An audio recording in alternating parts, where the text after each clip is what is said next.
Hello my dear learner, welcome in Sky classes. इस video में हम डिस्कस करने वाले हैं कंट्रासेप्टिव मेथड्स को। ओवरऑल इस प्रोसेस को मैं एक फ्लो चार्ट की हेल्प से आपको अंडरस्टैंड कराने वाला हूँ। फर्स्टली हम स्टार्ट करते हैं फर्स्ट कंट्रासेप्टिव मेथड्स पर। और जो फर्स्ट कंट्रासेप्टिव मेथड है दैट इज़ अ नेचुरल और ट्रेडिशनल मेथड हम इसे बोलते हैं। फर्स्ट मेथड में जो नेचुरल या ट्रेडिशनल मेथड का मतलब होता है कि यहाँ पर हम किसी भी टाइप के केमिकल्स, बैरियर या जो भी सर्जिकल मेथड्स हैं उन्हें इन्वॉल्व नहीं करना चाहते। नेचुरली जो चीज़ हो जाए बिना किसी चीज़ों के यूज़ के तो हम उसे यूज़ करते हैं। ट्रेडिशनल मतलब ये कह सकते हैं कि ये पारंपरिक विधि है जो काफ़ी टाइम से फॉलो की जा रही है। इसमें फर्स्ट मेथड आता है कैलेंडर या रिदम बोलते हैं इसे हम, या फिर इसे हम पीरियोडिक एब्सिस्टेंस भी बोलते हैं। इसका मीनिंग होता है कि ओव्यूलेशन के 3 days before and after 3 days of ovulation का जो टाइम पीरियड होता है वो हमें इंटरकोर्स हमें नहीं करना है इस ड्यूरेशन में, तो हम प्रेगनेंसी से जो फीमेल है वो सेफ रह सकती है। तो इसे हम बोलते हैं calendar method. Coitus interrupt it means कि इंसेमिनेशन से पहले एजैकुलेटरी डक्ट से इससे पहले इजैकुलेशन हो, हम इंसेमिनेशन करें, उस इंसेमिनेशन को हमें प्रिवेंट करना है इंटरकोर्स के टाइम पे, तो हम इसे बोलते हैं coitus interrupt. And then last one is what, जो थर्ड मेथड होता है इसे हम बोलते हैं लैक्टेशनल अमेनोरिया। ओके, सो ये है लैक्टेशनल अमेनोरिया जिसमें ब्रेस्ट फीडिंग के टाइम पर भी मेंस्ट्रुअल साइकिल नहीं होती है फीमेल्स में, या फिर हम ये बोल सकते हैं कि ओव्यूलेशन नहीं होगा, फॉलिकल्स का फॉर्मेशन नहीं होगा। इस ड्यूरेशन में इट्स सिंपल कि प्रेगनेंसी भी कॉज नहीं होगी। दीज 3 टाइप, फिर से 3 टाइप समझिएगा। कैलेंडर मेथड है, कोइटस इंटरप्ट्स है, एंड देन लैक्टेशनल अमेनोरिया। तो ये 3 मेथड्स आते हैं हमारे नेचुरल या ट्रेडिशनल मेथड में। सेकेंड वन मेथड की हम बात करते हैं बैरियर।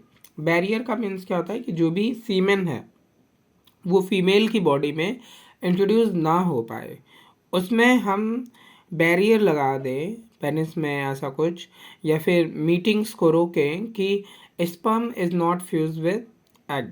ओके, तो इसके लिए हम कुछ बैरियर्स को फॉलो करते हैं, जैसे कि कॉन्डोम है, डायफ्राम है, सर्विकल कैप है, एंड देन वॉल्ट्स हैं। तो ये जो भी स्ट्रक्चर्स होते हैं ये बैरियर मेथड्स के थ्रू हम इन्हें स्टडी करते हैं।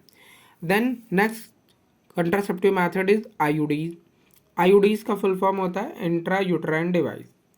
ओके, इनमें हम यूट्रस में कुछ ऐसे डिवाइसेस को यूज़ करते हैं जो ओवरऑल फ्यूज़न को, फर्टिलाइजेशन को प्रिवेंट्स करते हैं। उनके डिफरेंट मेथड्स होते हैं जो मैं डिटेल्स वीडियो में रिप्रोडक्टिव हेल्थ चैप्टर का ओवरऑल मैंने 1 शॉट वीडियो बनाया, सो उसमें आप देख सकते हैं इनकी डिटेल्स को। इसमें हम सिर्फ और सिर्फ कंट्रासेप्टिव मेथड्स के फ्लो चार्ट्स को अंडरस्टैंड करें। आईयूडीज में नॉन मेडिकेटेड आईयूडीज जिसका एग्जांपल लिप्सिलूप होता है, देन कॉपर रिलीजिंग आईयूडी जिसका example copper T, copper 7 and multiload 375 होता है, and then hormone releasing IUDs जिनसे हार्मोन रिलीज होता है और इसके एग्जांपल है प्रोजेस्टासोल and LNG 20।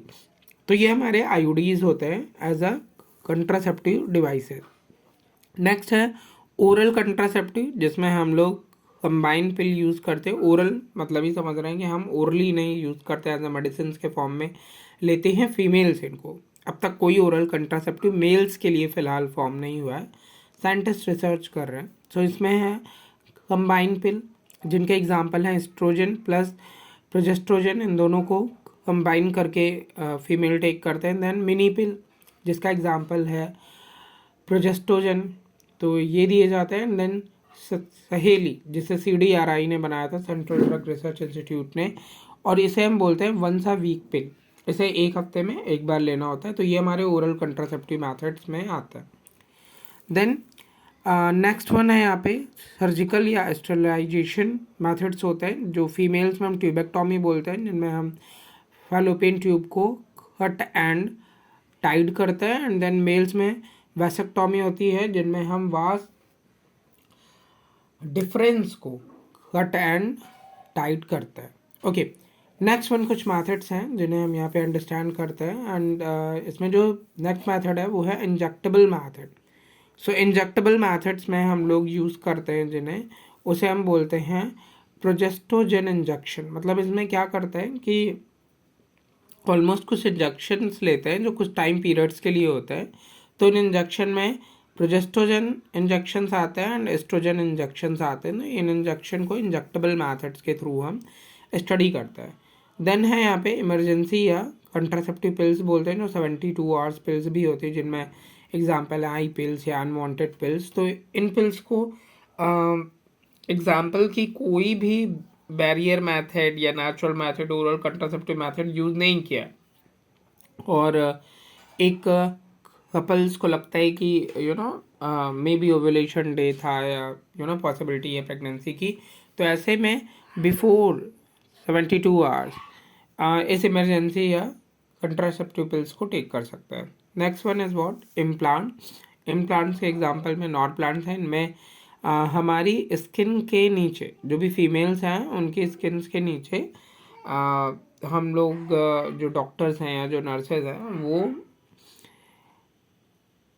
Hormone releasing things को इम्प्लांट्स कर देते हैं। तो हम इस मेथड को बोलते हैं इम्प्लांट, जिनसे ऑलमोस्ट प्रोजेस्टेरॉन जैसे हार्मोन्स रिलीज होते हैं। नेक्स्ट है यहाँ पे केमिकल मेथड या फिर स्पर्मिसाइडल भी बोलते हैं, जो स्पर्म कोई डेथ कॉज करते हैं। तो ऑलमोस्ट इनमें हम लोग क्रीम, जेलीज या फोम्स को यूज़ करते हैं। तो ये भी हमारे केमिकल हैं जिन्हें इंटरकोर्स से पहले वेजाइना पे इन्हें क्रीम या जेलीज को यूज़ कर सकते हैं या फोम्स को यूज़ करते हैं, जो कि स्पर्म को इमूवेबल कर देंगे या बिल्कुल ही यूजलेस बना देते हैं। देन है एमटीपी, जो कि कंट्रासेप्टिव मैथड्स के थ्रू तो हम नहीं बोल सकते इन्हें, बट हाँ अनवांटेड प्रेगनेंसी है एंड देन कोई भी कंट्रासेप्टिव मैथड नहीं फॉलो किया है, तो इंड्यूस्ड अबॉर्शन के थ्रू, जो कि इलीगल है और लीगल केसेस में ही कितने ट्राइमेस्टर पे हम इन चीज़ों को परफॉर्म कर सकते हैं एमटीपी, तो हम इसे लीगलाइज वे में ही इसे फॉलो करते हैं एमटीपी को। सो मैंने यहाँ पे आपसे ओवरऑल कंट्रासेप्टिव मैथड शेयर की और ये बहुत ही इम्पोर्टेंट फ्लो चार्ट था आप लोगों के लिए और I think it's also useful for you. Thank you.